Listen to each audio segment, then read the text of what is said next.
Welcome back to the Pro Football Pod. We got a special episode for you this Sunday. We've got the live start and sit advice.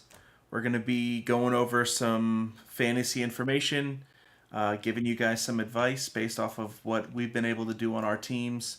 And, hopefully, if anybody comes in live, we're going to answer any questions. Who should I start, this player over this player? Give some insight onto what we're thinking for this week. You ready for this week, Austin? Hell yeah. We had Born a ready. lot of injuries last week. A Yeah, lot of I'm set up. I actually haven't been dealing with many injuries. Let's knock on wood for that. hey, keep it Find some real knocking. wood. Now, did you have anybody start in the Thursday night game? Just Calvin Ridley. That was a terrible one. Ooh, yes. I That was like also the biggest burn of the week, probably. was stuck with Calvin Ridley in one league, but fortunately, also started Alvin Kamara in another. I started Trevor hmm Lawrence and I started Chris Olave. Olave was the worst performance with only 12. He was projected 14. I was able, I was able to switch away from Trevor Lawrence. That one was scary, but he did decent He for him. did. He did, ended up with 18 points, and he did it a lot on his rushing attack. He was running the ball a bunch in that game. He was the best rusher. He had the most rushing yards. I think we said that on the Friday show. Yeah. So, Um, but yeah, Kamara and ETN they crushed it for fantasy. I had both them starting. so we've got some difficult decisions to make this Sunday morning. So Jaleel McLaughlin is locked in as one of our running backs because Joe Mixon is out. So is Devin Achan, and those are our running backs. So we've got some players available on the waiver wire. Now we picked up Jeff. I'm sorry, um, Jeff Wilson Jr. from the Dolphins because I expected that he might actually play today, and he is not like he's I mean, not it's either him or like the questionable. Bears running back, right? Um, Not Roshan. Go to running backs. so running backs Uh, available. Foreman. That's who the Cam running back Akers. is for Chicago. Yeah, right now we've got Royce Freeman is available. Uh, Keontae Ingram, Latavius Murray, Daryl Henderson, and Craig Reynolds are the best ones available. Jarek So McKinnon's a sneaky one that I think he'll have a solid week this week. against the Chargers, Yeah, just they a do lot of have. passing. My issue there is that he's a part of the three-headed monster. So like which is the same thing for Royce Freeman and Daryl Henderson. So Yeah, like a hard decision is gonna have to be made no matter what. it's kind Uh, of like pick your offense that you want to be a part of. Now, Latavius Murray at New England could be interesting because I see that they're going to win this game. They're going to be up this whole game. So, them just pounding the ball out with Latavius and James Cook could be a sneaky little play. That's really the way that I'm leaning, just because I think it's the safest available option. He's the number two running back. There's nobody else there except for Josh Allen that runs the ball besides James Cook. So, You take Latavius Murray over Kareem Hunt this week. Kareem Hunt on the Browns facing the Colts. um, They should be up and Deshaun winning that game. Watson's back. Deshaun Watson is back, so And they're going to be playing against Gardner Minshew. That's not a bad call. He's not available, unfortunately, in this like situation. he shouldn't be. Jordan Mason's available, but he we just got told that That's a three-headed Christian backfield as well. McCaffrey is potentially starting. He Yeah, if he's not on a pitch count like snap count. snap count, pitch count. That's what we meant. Um, let's see. We're starting Trevor Lawrence. We're probably just gonna drop Baker. Keep Jonathan Mingo for another week. And you out there scraping the bottom of the barrel, aren't you? That's life, man. That's how it goes sometimes. We're keeping Jeff Wilson Jr. and we're gonna wait and see this week. We're only keeping him until Devin Achan is back off of IR. Once he's back, then baby, he's We back. are golden Yeah. until he Uh, goes down again, but well, that won't be which that big of hopefully a never deal, happens. and he won't go down again. He's gonna be fine. Don't put that juju on him. Now receivers, we're going with Puka Nakua, Zay Flowers in the flex. TJ Hawkinson's an every week start. Zaire Franklin is probably the best defensive player to have. He's playing against Cleveland, but again, they should be up the whole game. They should be running the ball down their throats, and he should be able to win, or Zaire should be able to get value off of that. We're keeping Jake Zay Moody. Flowers. Huh? You like Zay Flowers this week? Against Detroit, Detroit's 20th against receivers, and I think it's going to be a bit of a shootout, right? I think that Lamar's going to have to use his arm to be able to win the game. His defense should be able to stop Detroit, but Detroit's top 5 offense right now, so maybe not. Baltimore's been struggling on offense as of late. It is in Baltimore too, so it only takes one big Baltimore play for Zay Flowers to have all the value. Let me break down these receivers because there's so many solid receivers I have to start, and I have one available position to start. So I have George Pickens in the starting right now, but Okay. I have available Christian Watson, Jordan Addison, and Zay Flowers. And I got Jalen Waddle as the other receiver, so that's locked up. So you only have one spot to fill between those 4 guys? Yep. And Who's the matchups? We've got George Pickens against the Rams, Okay. Christian Watson against Denver, Okay. Addison against San Fran on Monday, and Zay Flowers against Detroit. So it's pretty. So we have 2 decent defenses at the end. We've got the worst defense in football statistically against receivers and quarterbacks and everything. And I have Jordan Love starting in the Superflex. So yeah, I think you make that stack. I think Christian Watson is gonna have to have. He's fully healthy. Remember, the first game that he came back, he was on a pitch count.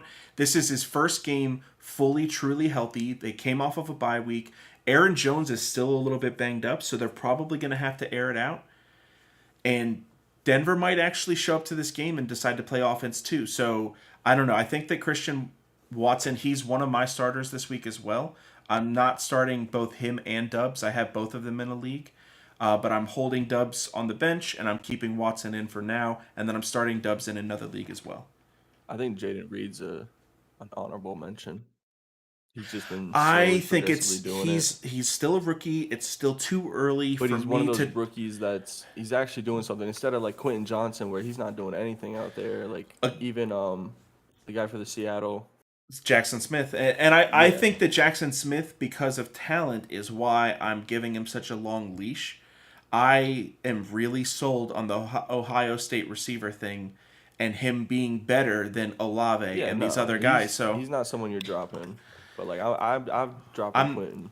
I am as well. I but I'm not necessarily. Zay Flowers, Jordan Addison, and Jackson Smith are the only 3 rookie receivers that I think have to be rostered. They absolutely have to. And Tank Dell, even on concussion and being out a little bit, he showed so much promise. Yeah, I like that one. All right, so let's go to another team real quick. Are the Texans on bye? Not entirely sure. CJ Stroud is on bye, and Dalton Schultz. Okay, so this league we're going with Stafford instead of CJ Stroud because he's on bye week. Stafford gets Pittsburgh. It should be a good matchup. He's got all of his weapons. Jahmyr Gibbs Rams with no. should take this one. Yeah. Jahmyr Gibbs with no David Montgomery is an absolute automatic start, even though he's been struggling and he hadn't had great games whenever this is like his coming out game. This is it, bro. He's gonna put 20 against up. A tough defense though. So it is Baltimore in Baltimore. They're gonna need him, is what I think it is. You know what I'm saying? And he's got Jameson Williams and Amon-Ra out there. Their full offense is on the field for the first time this season, except for David Montgomery. I think that's great for Jahmyr Gibbs. He gets all the looks with all these other valuable assets around him as well. Tyreek, obviously. Amon-Ra, obviously. We're going with Kyle Pitts. We talked about it earlier. Tampa Bay's ranked 12th against tight ends.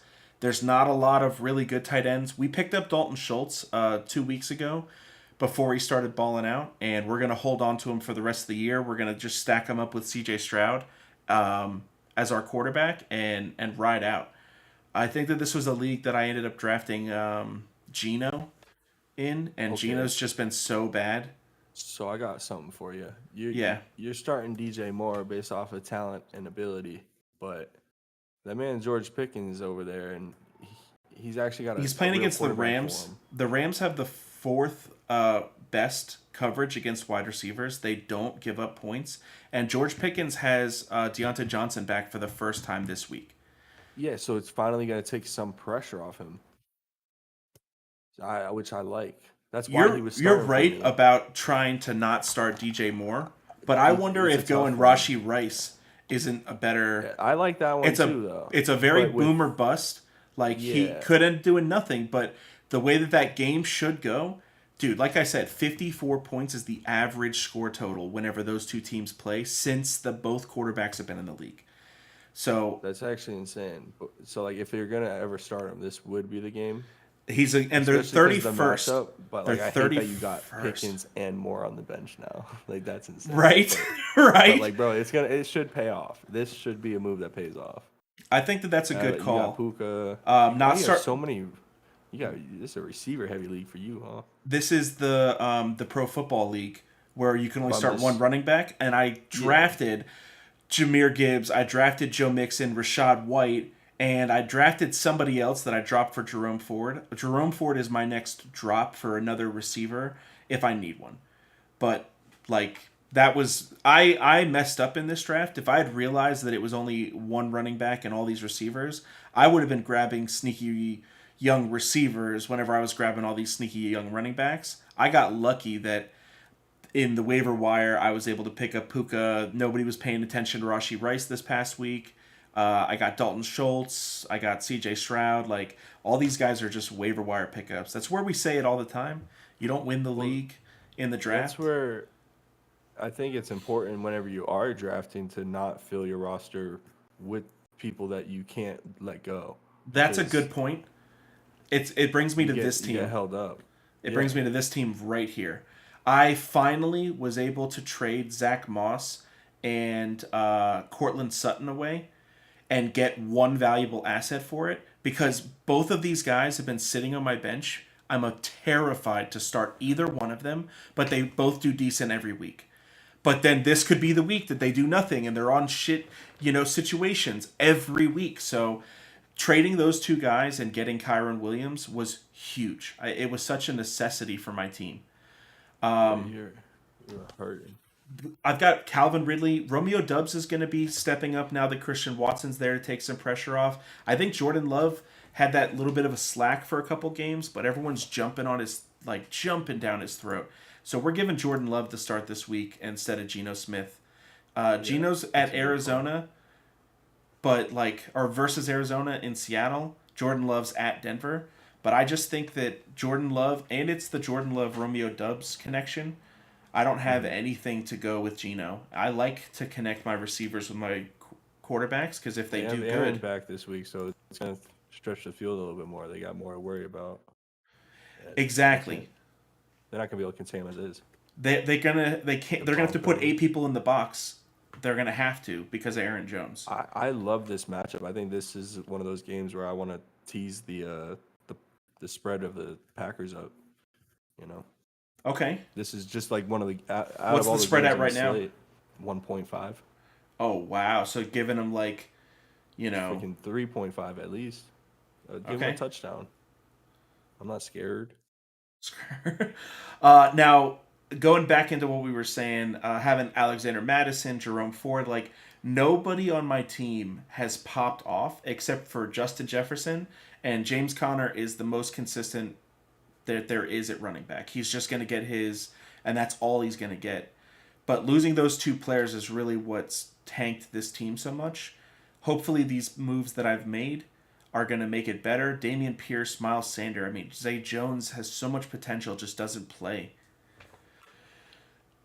You like AJ Dillon this week? I don't, not anymore. Because Aaron Jones is in, AJ Dillon loses all value for me. Even whenever he comes in. It's kind of like he had value whenever Aaron was there. That's kind of how it was. Like he's the goal line, punch it in. So I don't see him racking up a couple tutties, but I wouldn't be surprised if he did, just because of Aaron being back. That's the workhorse back. Aaron gets the touchdowns, dude. That's why he has so much value. They trust him to get in the end zone. with like limited contact, and he's so good. He's so smooth, so fresh. Like I think that's why they've been being so careful with the hamstring, is that they know it's okay to lose these early games, but it's not okay to lose games late. They're going to need to win them off of your boy, and that's going to be the plan. Finally got to move Pat Fryermuth to IR. So frustrating that he's just been sitting in my bench. So now I get to pick up a player. Well, So this is just on IR. he was out. Not on IR. So that's he was interesting to go out. from out to almost On playing, IR. and then now you're on IR. So Yep. like, what the heck happened there? Don't know, but it's better to keep a hold of him and pick up somebody else. We have Dalton Schultz in this league as well, and we're playing Michael Mayer this week because he's on. Dalton Schultz is on bye. Mayer has Chicago. This should be a good matchup for him. We talked about it during the pod that he's got young quarterback Brian Hoyer. Not necessarily super familiar with the system. He's probably going to feed Mayer a little bit. This league is probably my best team. Tua quarterback, Keenan Allen, CeeDee Lamb, Chris Godwin, Christian Watson, Romeo Doubs, Jamison Williams as my receivers. Running backs are Alvin Kamara, Saquon Barkley, Ramondre Stevenson, and tight ends we just went over. So it's a lot of easy decisions most of the time. We're going with Ramondre versus Buffalo over Romeo Doubs. I feel like that's the decision that I've been trying to make all week. Which way do I go? So Doubs here's is another good one. honestly the smarter you. call. But that means I'm playing Watson and Doubs. And that's the thing that I struggle. No, is that if That's tough. it is. And Jamison Williams versus Baltimore? No, dude, not this week. We talked about it on the pod on how I feel about that catch. I feel like he has way too low of a At least you're gonna get floor. At least you'll have both. Romeo Doubs will at least get 8 catches this game, or 7 or 8 targets this game, guaranteed. Jamison Williams might get 2 or 3 again. He could get 6, but he's not going to get 8 or 10. He could get 12. That'll never That'd be happen. awesome. Because of Amon-Ra and because of the way that they've been utilizing him, he'll never make a jump from 3 to 12. That's the issue with like a player like that. He's so exciting based off of his talent and how he did in college that we have these expectations of him, but they're not using him that way. We have to go off of the reality of what is instead of what should be in our minds. You know what I mean? No, I feel you. It's definitely a gamble if you do that one. At least Romeo's shown what he can do for you. I just really don't like playing both of those receivers at the same time. We talked about Pickens already, but another good one to compare him to is Joshua Palmer. We talked about that game. That game's gonna be electric, a high-scoring game. So do you think you? Because I do see the Rams Steelers game being like 17-12, like a low-scoring game for some reason. Like there's gonna be a couple touchdowns in it, but I don't see it, fantasy-wise, it being a big game this week. So I do kind of like Joshua Palmer over Pickens here. So I think Joshua Palmer over Pickens is a great call. Joshua Palmer, not just in the Chiefs defense is tough, but the Chargers always play them tough. Like it doesn't matter how good they are always going to show up.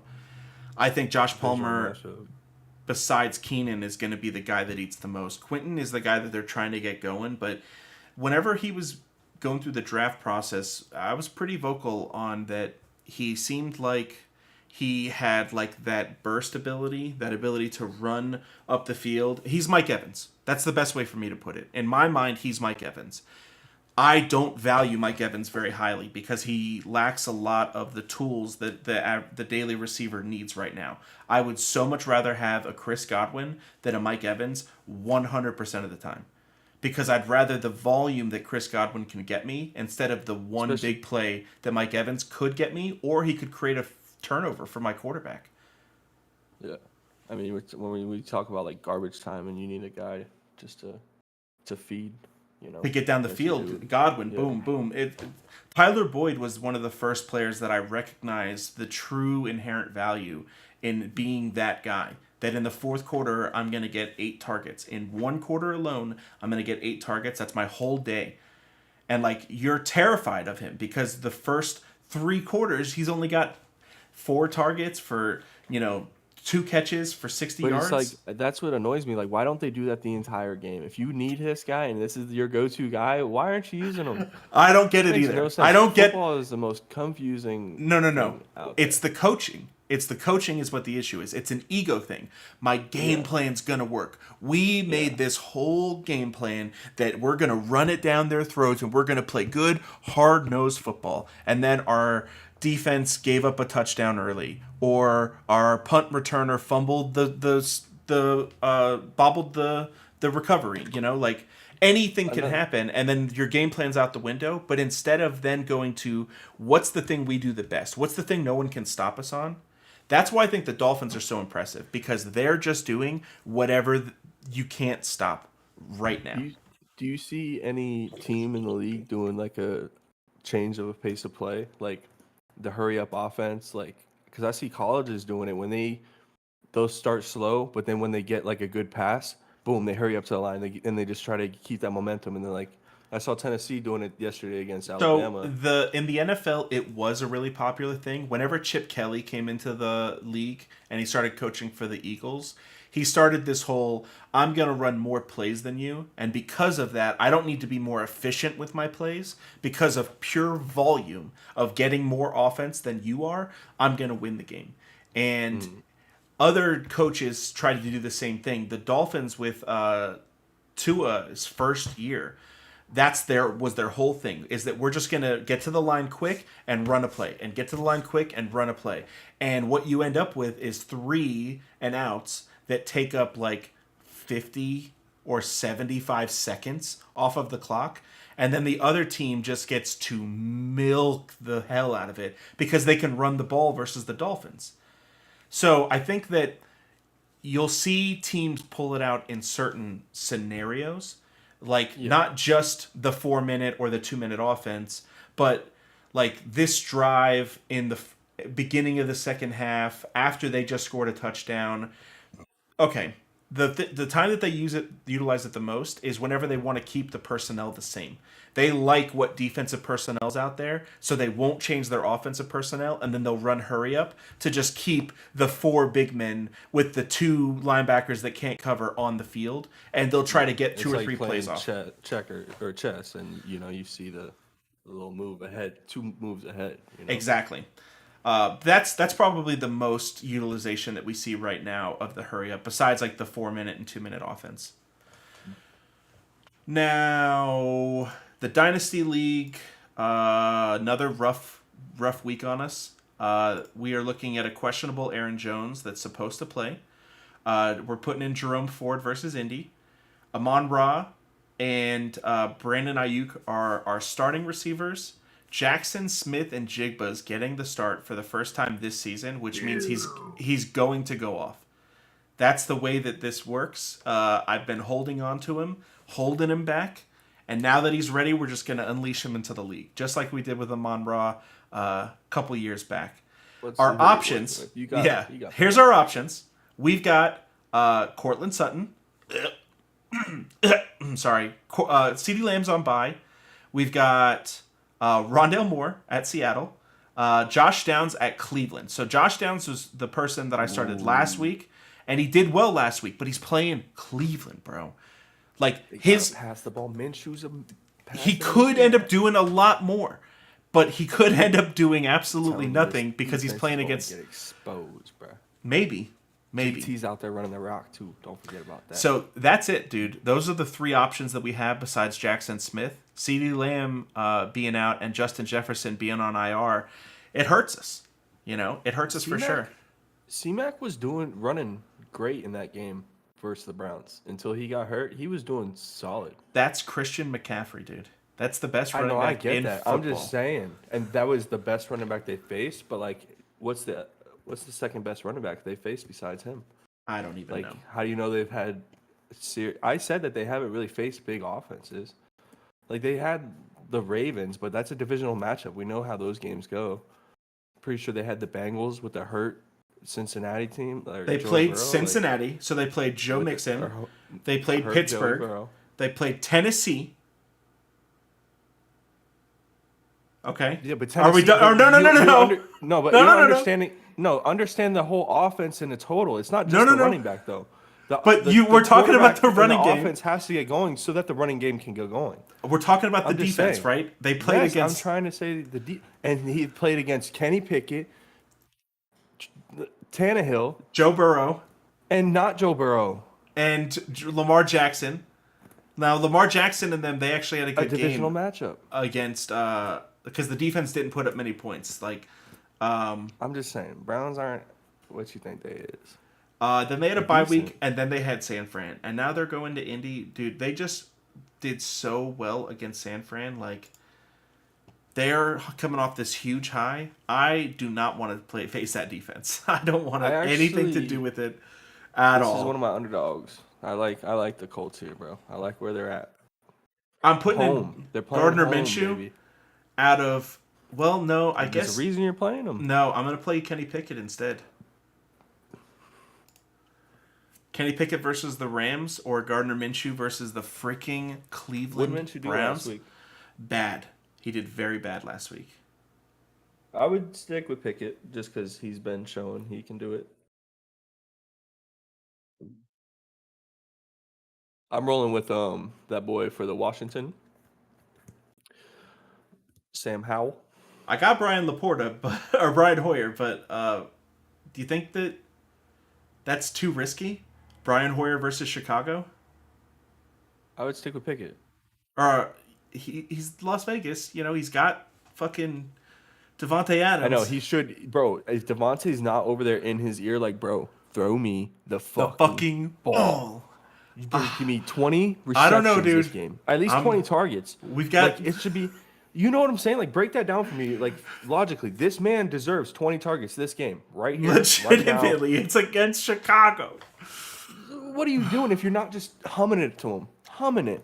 If you want to make yourself look good, that's your game plan. You should have went to bed last night and said, Devontae Adams, Devontae Adams, Devontae Adams. That's all you're throwing. So all right. Hand off to Jacobs. So hand to heart, Brian Hoyer, or Gardner Minshew, or can't even think of who my third quarterback is. Sam motherfucking Howell. No, he's not available. I don't know why the list is all messed up now. It normally has him. All right, Gardner Minshew, Kenny Pickett, or Brian Hoyer. Kenny. Really? Just 'cause- Against the Rams? Just because he's getting a receiver back. He is getting his receiver I think that's back. going to be a tough game, but I think that like the Raiders could just run the ball and like score touchdowns. And who are the Raiders playing again? I know Chicago! that yeah, that's what I'm saying. They could just run that ball and be up by 3 touchdowns and win the game. Their defense is good enough to stop whatever Chicago is going to come out with. All right, we'll go with Kenny Pickett. I think that Diablo you're right. and Max Crosby are tearing that defense up for the Raiders. He is a better call. We're already having to put Jackson Smith in, so the less risk we can take on. Like, the boom bust, I think Brian Hoyer has a higher ceiling today, but his floor is also lower. And Yeah, I'd 'cause rather he have could the higher throw- floor. He could just throw a fucking slant pass to Adams and he takes it for 70 yards. And then he does that for 4 more times. That's what could happen. But the same could be said about Pickett with his 2 weapons. He's got No, over there. he doesn't have a Devontae Adams. He's got a couple of good guys, He's but he got doesn't have a good Devontae Adams. So, Sleeping, my boy Deontay. yeah, I feel pretty good about all the decisions that we made on Sunday. Broke a cardinal rule, changed the lineup on the last day, but I think that they were all good, sound choices. Now it's time to freak out about them for the next 7 hours. For real, bro. It's such a slow start when those 1 o'clock games get going. You're like, all right, where's the touchdowns? Where's the points? Who's going to be first? But I think we can end the episode there. Did you have anything you wanted to say to the people? I just love them. Love them so much. Happy tight end day. Make sure you give love to the tight ends near you. Austin, I love you, dude. Sir. State champion Across tight end. the nation. Right there. Represent. You Represent, baby. have an issue with people that are shorter than you, and I think you need to get over that. But hey, you know what? You're allowed to do that. You're 6'5", so most people are shorter than you. Look down on these folks. Well, go to TulsiRoastTea.com for all your tea needs. We've been seeing some traffic to the website, so make sure you order and leave a like, comment, subscribe. Follow us on the Twitters and the Xverse and all that nonsense. Good luck in your games, and we'll see you on Monday for the recap